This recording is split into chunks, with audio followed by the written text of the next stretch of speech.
Hello, I'm Carlos, and I wanted to answer some of the questions about the video. So, the first question was comment your thoughts on the video and how does it relate to your own experience. So, I thought some of the facts that were thrown out during the video were super interesting.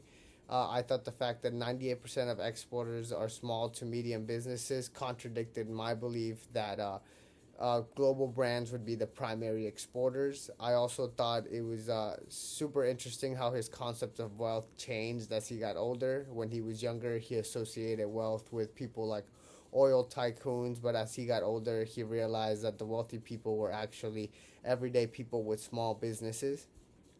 I also thought it was super interesting that 90% of successful exporters are single location small businesses and 37% of them have fewer than 20 employees. Again, you would imagine that these big exporters would be big companies with thousands of employees and thousands of locations and factories, but it's really these small businesses.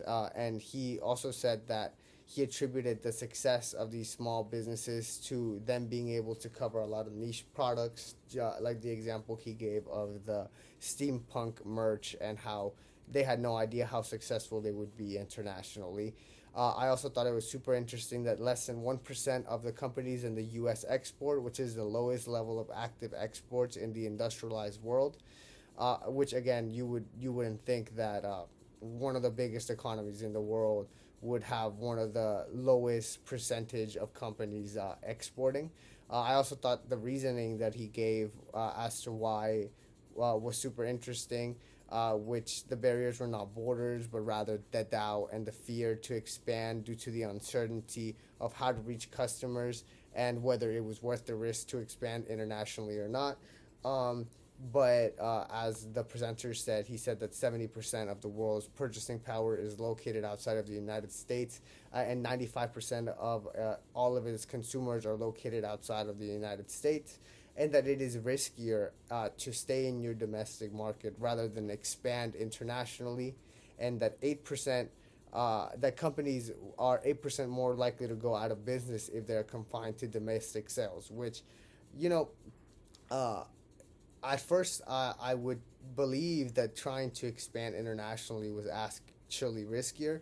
But the more I think about it and the more I think about the reasons that he gave, I really do understand why it isn't. I think that it is important for companies to expand internationally just because of the sheer amount of numbers of people and potential consumers, and you never know what or where in the world uh, there is a need that can be filled with your product.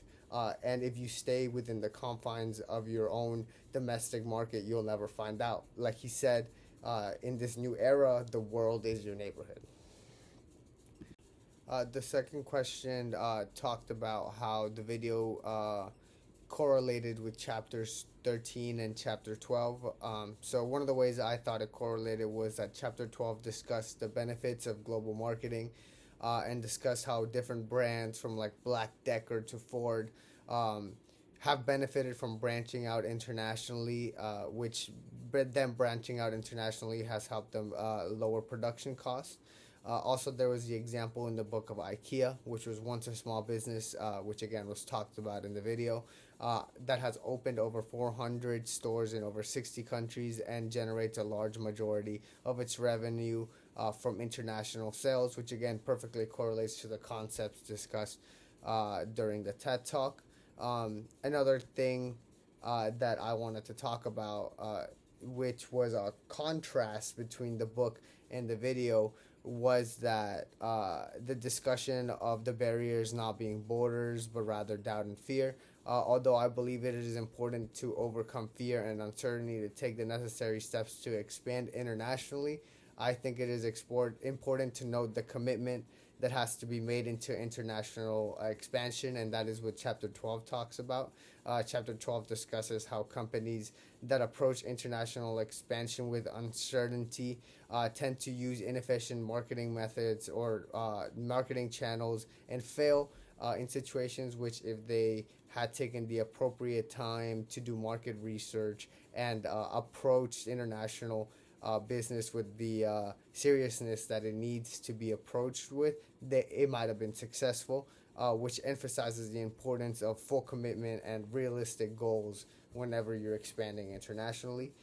Chapter 13 talked about the concept of brand extensions, in which brands alter their product lines based on what market they're in. Some cultures appreciate brand extensions more than others, and I thought something in the book that was super interesting was the discussion of bicultural marketing that has arose in places like the United States, for example, with Hispanic and Asians, due to immigrants being a large portion of the population here. And the question I wanted to ask is, what risks do you guys foresee in global expansion? Because even though the video said that it was less risky to expand internationally than staying in your domestic market, I still foresee there being issues. So, what risks do you guys foresee in global expansion, and how do you mitigate those risks?